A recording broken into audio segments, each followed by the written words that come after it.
Hello everyone, Verma जी classes में आप लोग का स्वागत है। आज की वीडियो में मैंने आपके लिए भूगोल के कुछ मोस्ट इम्पोर्टेंट क्वेश्चन लेकर आया है, जो कि मोस्ट इम्पोर्टेंट है बोर्ड एग्ज़ाम के लिए। चलिए देर न करते हुए वीडियो को स्टार्ट करते हैं। देखिए, हम लोग का फर्स्ट क्वेश्चन है, जैविक संसाधन में निम्न में से कौन शामिल है? तो क है पशु, ख है वन, ग है मनुष्य और घ ये सभी, यानी ये तीनों। तो हम लोग का सही आंसर हो जाएगा घ, यानी सभी। ठीक है, अगला देख लेते हैं। दो, अजैविक संसाधन में निम्न में से कौन शामिल है? तो जो अजैविक संसाधन है ना, इसमें देखिए क है भूमि, ख है मृदा, ग है जल और घ है सभी। तो हम लोग का तीनों ऑप्शन सही हो जाएगा, तो घ इसका सही रहेगा, यानी सभी हो जाएगा। भूमि भी हो जाएगा, मृदा भी हो जाएगा और जल भी हो जाएगा। ठीक है, अगला देख लेते हैं। वह राज्य जिसमें शुद्ध बोए गए क्षेत्र की दृष्टि से सबसे अधिक प्रतिशत भूमि पर खेती होती है, तो वह कौन सा राज्य है? तो पंजाब और हरियाणा राज्य है। ठीक है, हम लोग का क ऑप्शन सही हो जाएगा, पंजाब और हरियाणा। आप लोग को सिर्फ आंसर बता रहा हूँ। ठीक है, देखिए चौथा है सतत पोषणीय विकास है। सतत पोषणीय विकास क्या है? तो हम लोग का ख ऑप्शन सही हो जाएगा। विकास तो हो, लेकिन पर्यावरण का किसी प्रकार का नुकसान न हो, वही सतत पोषणीय विकास होता है। अगला है हम लोग का, पूरी तट के नदी डेल्टाओं पर पाई जाने वाली मृदा है, तो जलोढ़ मृदा है। कौन सी मृदा है? जलोढ़ मृदा है। ठीक है, अगला देख लेते हैं। छठवां है हम लोग का, उत्खात खेती यानी उत्खात भूमिचाय खेती कैसी होती है? ऐसी भूमि, देखिए हम लोग का ग आंसर सही हो जाएगा। ऐसी भूमि जो जोतने योग्य नहीं होती रहती है, उसे उत्खात भूमि कहते हैं। ठीक है, सतवा देख लीजिए। तो सतवा हम लोग का, मृदा निम्न में से किस प्रकार का संसाधन है? जो मृदा है वह किस प्रकार का संसाधन है? तो हम लोग का ग ऑप्शन सही हो जाएगा, नवीकरणीय योग्य संसाधन है जो मृदा है। ठीक है, अगला देख लेते हैं। निम्न में से कौन सा तत्व मृदा निर्माण की प्रक्रिया को निर्धारित नहीं करता है? तो हम लोग का सही आंसर हो जाएगा घ, खनिज। ठीक है, अगला देख लेते हैं।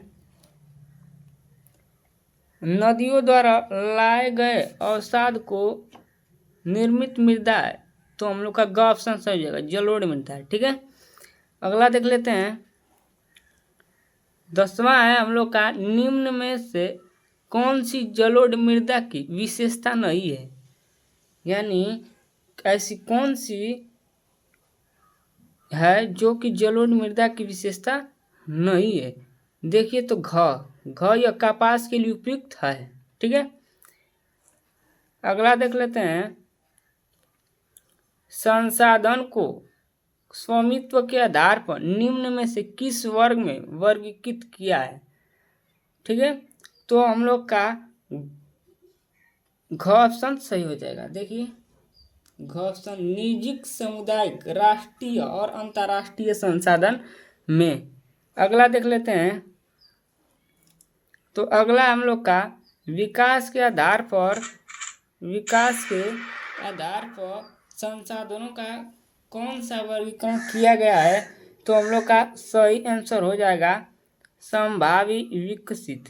देखिए, संभावी विकसित भंडार तथा संचित संसाधन। ठीक है, चलिए अगला देख लेते हैं।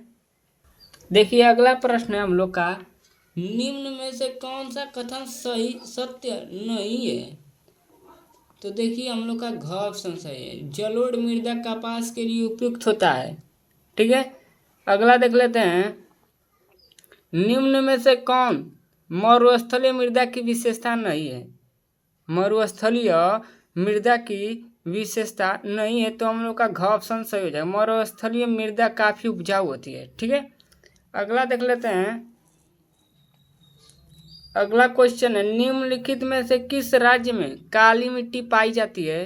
तो हम लोग का ख ऑप्शन सही हो जाएगा। गुजरात राज्य में काली मिट्टी पाई जाती है। ठीक है, अगला है क्वेश्चन, लाल पीली मिट्टी पाई जाती है। तो जो लाल और पीली मिट्टी है ना, वह मालवा प्रदेश में पाई जाती है। अगला देख लीजिए, पर्वतों पर मृदा अपरदन का साधन है। पर्वतों पर मृदा अपरदन का साधन है, तो हम लोग का ग ऑप्शन सही हो जाएगा, जल। ठीक है, अगला देख लेते हैं, भूमि एक संसाधन है, यानी भूमि जो है वह किस प्रकार का संसाधन है? तो हम लोग का क ऑप्शन सही हो जाएगा, प्राकृतिक संसाधन है। ठीक है, अगला देख लेते हैं, निम्नलिखित में से एक मिट्टी का प्रकार नहीं है। तो देखिए, काली मिट्टी क्या हम लोग का मिट्टी का प्रकार है। पीली भी मिट्टी होती है, लेटराइट मिट्टी भी होती है। ठीक है, अब देखिए जो सीमेंट है ना, क्या सीमेंट मिट्टी है? नहीं। ठीक है, ये चूना पत्थर है। तो देखिए जो सीमेंट है वह मिट्टी का प्रकार नहीं है। अगला देख लेते हैं, निम्न में से कौन अजैवीय संसाधन है?